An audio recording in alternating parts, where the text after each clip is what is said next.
नमस्कार दोस्तों, स्वागत है आप सभी का समाचार क्या हिंद न्यूज़ यूट्यूब चैनल में। इस समय हम मौजूद हैं जिला झज्जर के गांव बाड़सा में। जी हां दोस्तों, एक धार्मिक सामाजिक अनुष्ठान है और हमारे साथ यहां हरियाणा सरकार में कृषि एवं पंचायत विकास मंत्री ओम प्रकाश जी धनखड़ मौजूद हैं। विभिन्न खापों की सरदारी, पालम 360 खाप के प्रधान चौधरी सुनील गुलिया, 84 गुलिया खाप के प्रधान, तमाम लोग यहाँ मौजूद हैं। आयोजन है धार्मिक सामाजिक अनुष्ठान का। जी हाँ, सीधे बात करेंगे ओम प्रकाश धनखड़ जी से। सर, धार्मिक सामाजिक आयोजन है, अनुष्ठान है, यहाँ गौ माता की मूर्ति की स्थापना की जा रही है, अपने पूर्वजों को याद किया जा रहा है। इस अवसर पर आप क्या कहना चाहेंगे? देखिए, ये बहुत बड़ा कारज भी हुआ और जीव दया जितनी बड़ी दिखाई गई, एक अंधी गौ माता का पालन पोषण और फिर उसके प्रति श्रद्धा व्यक्त करते हुए हजारों लोगों का भोजन कराना और आप उसकी मूर्ति स्थापित करना, ये अपने आप में एक बहुत बड़ी बात है। और अपने पूर्वजों का जो मान सम्मान करता है उसी का मान सम्मान होता है। ये दोनों परंपराएं हमारी बहुत अच्छी परंपरा है, जीवों के प्रति दया करने की, उनके कल्याण के प्रति उनका मान करने की, और इसके साथ साथ अपने पूर्वजों का आदर जो करते हैं हम, तो उसके नाते से बढ़ते हैं, आगे बढ़ते हैं। और इसी का उदाहरण भाई जोगेंद्र और इनके परिवार ने जो है दिया है, मैं सबको बधाई देता हूँ। और उसी मौके पर सभी खाप के प्रतिनिधि, रामकरण साहब, भाई सुनील और सभी मुख्य प्रतिनिधि यहाँ हाजिर हैं। और मैं चाहूँगा कि ऐसी अच्छी परंपराओं को जो है वो लोगों के सामने लाया जाए, मीडिया भी दिखाए, तो निश्चित रूप से औरों को उससे प्रेरणा मिलती है। मंत्री जी, चुनाव का समय है, कुछ राजनीतिक चर्चा हम आपसे करना चाहेंगे। देश का सबसे बड़ा पर्व है लोकतांत्रिक पर्व। आपके माध्यम से सभी चुने, सही चुने, सबको इस लोकतंत्र में अपना मत देना चाहिए। मैं बात करूं सीधे सीधे कांग्रेस के घोषणा पत्र को लेकर के, जिस प्रकार से प्रचारित किया जा रहा है, कुछ बातों को लेकर के, देशद्रोह की धारा हटाने को लेकर के, अब सपा का विरोध किया जा रहा है। आपका क्या नज़रिया है कांग्रेस के घोषणा पत्र को लेकर के? देखिए, देश में सबसे महत्वपूर्ण बात है राष्ट्र की एकता और अखंडता।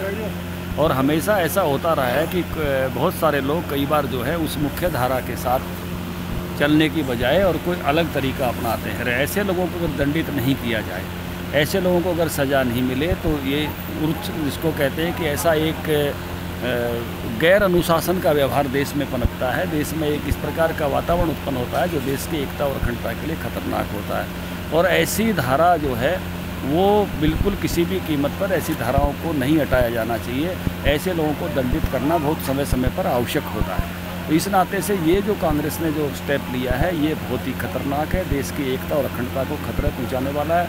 मैं तो पूछना चाहता हूं कांग्रेस के प्रतिनिधियों को, हमारे यहाँ बहुत ही जिम्मेदार प्रतिनिधि कांग्रेस के इस इलाके से हैं, भूपेंद्र सिंह जी हुड्डा 2 बार मुख्यमंत्री रहे हैं, उनके बेटे सांसद हैं। क्या वो इस पक्ष में हैं कि ये जो देश के प्रति द्रोह करने वालों की, राजद्रोह करने वालों की धारा हटाई जाए? अगर इस पक्ष में नहीं है तो बताएं, कांग्रेस छोड़ें। और कांग्रेस के अगर वो साथ हैं तो वो इसका मतलब ये है कि इस पक्ष में है कि देश का चाहे कितना ही नुकसान हो जाए तो वो जो है उसको बर्दाश्त करेंगे, देश की एकता और अखंडता के खिलाफ है। इसलिए इस बात पर उन्होंने स्पष्टीकरण देना चाहिए। जी मंत्री जी, मैं बात करना चाहूँ रोहतक लोकसभा क्षेत्र की।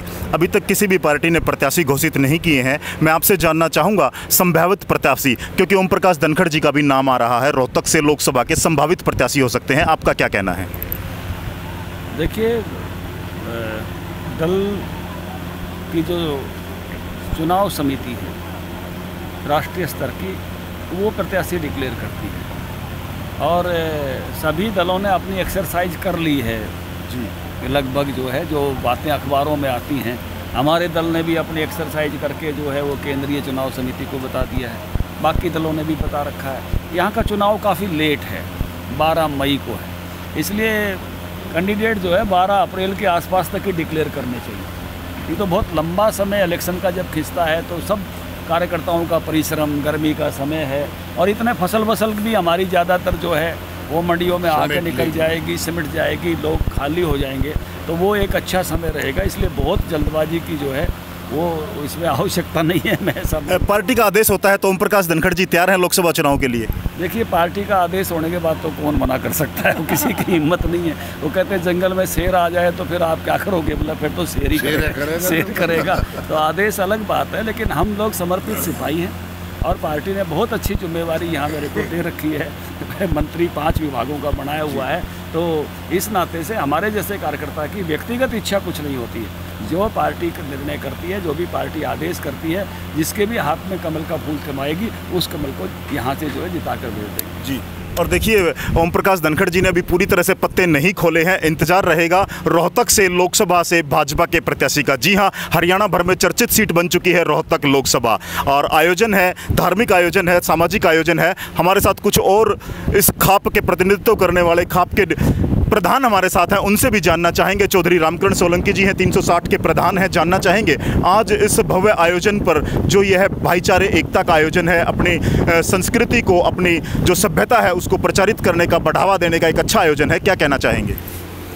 आज जो ये प्रोग्राम है ये बहुत बड़ा एक ऐतिहासिक प्रोग्राम है, और इस प्रोग्राम को करने के लिए 1 महीने से लगातार हमारे 84 खाप के प्रधान सुनील जी लगे हुए थे। 31 तारीख को ये भंडारा संपन्न हुआ, और आज जो मूर्ति स्थापना उन्होंने अपने पिताजी की, माताजी की और गौ माता की जो की है, ये एक बहुत बड़ा काम किया उन्होंने, क्योंकि इंसान वही होता है जो जानवर को भी और इंसान को भी, दोनों को बराबर समझे। इस परिवार ने, जोगिंदर परिवार ने एक बहुत अच्छा, इस गांव ने और इस क्षेत्र ने एक ऐसा काम करके दिखा दिया कि आज गौ माता की जहाँ जगह जगह दुर्गति होती है, हर आदमी ये सोचेगा अब मैं अपने घर में एक गौ भी पालूं और गौ की पूरी सेवा करूं। जैसे जोगिंदर बादशाह ने और गांव वालों ने ये एक मिसाल बना के छोड़ दी। इसलिए मैं इससे ज़्यादा इस परिवार के लिए कहने में, भगवान भी इस बात का साक्षी है, और जिस परिवार ने इतना बड़ा काम किया ये कोई छोटा काम नहीं है। मैं इन्हीं शब्दों के साथ इस परिवार को भी, आपको भी और पूरे समाज को बहुत बहुत धन्यवाद देता हूँ कि ऐसे बढ़िया काम हर आदमी अपने समय समय पे करता रहे गौ माता की सेवा की।